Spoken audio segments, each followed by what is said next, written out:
सफलता हर कोई चाहता है, लेकिन सफल होना इतना आसान होता नहीं जितना हम सोचते हैं।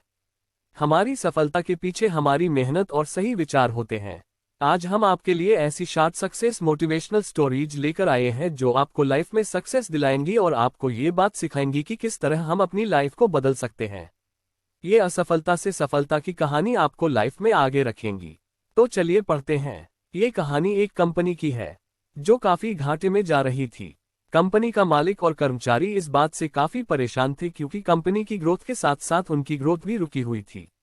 एक दिन उस कंपनी के मालिक ने कंपनी के गेट पर एक नोटिस लगा दिया जिस पर लिखा था, कल रात उस कर्मचारी की मौत हो गई, जिसकी वजह से इस कंपनी की और आपकी ग्रोथ नहीं हो पा रही थी और शोक मनाने के लिए हम सभी 1 घंटे बाद ऑडिटोरियम में मिलेंगे।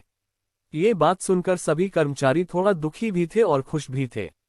दुखी इसलिए थे क्योंकि उनके साथ का ही कोई अब इस दुनिया में नहीं रहा, लेकिन वो इस बात से खुश भी थे कि अब वो व्यक्ति नहीं रहा जिसकी वजह से उनकी और उनकी कंपनी दोनों की ग्रोथ नहीं हो पा रही थी। और हर कर्मचारी यह भी देखना चाहता था कि आखिर वह व्यक्ति था कौन। 1 घंटे बाद सभी कर्मचारी ऑडिटोरियम में पहुंच गए।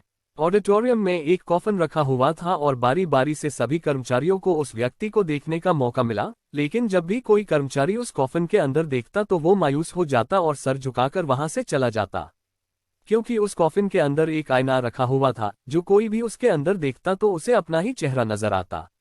उस कॉफिन में खुद को देखकर कर्मचारी ये बात समझ गए कि कंपनी की ग्रोथ किसी और की नहीं बल्कि उन्हीं लोगों की वजह से कम हो रही है जो उस कंपनी में काम करते हैं। ये छोटी सी कहानी हमें ये बात सिखाती है कि हमारी असफलता और हमारे फेलियर का कारण कोई और नहीं बल्कि हम खुद हैं। अगर हम अपने काम में अपना 100% एफर्ट नहीं देंगे तो हमारी ग्रोथ कभी हो ही नहीं सकती। कामचोरी किसी भी इंसान को लाइफ में कभी भी आगे नहीं बढ़ा सकती।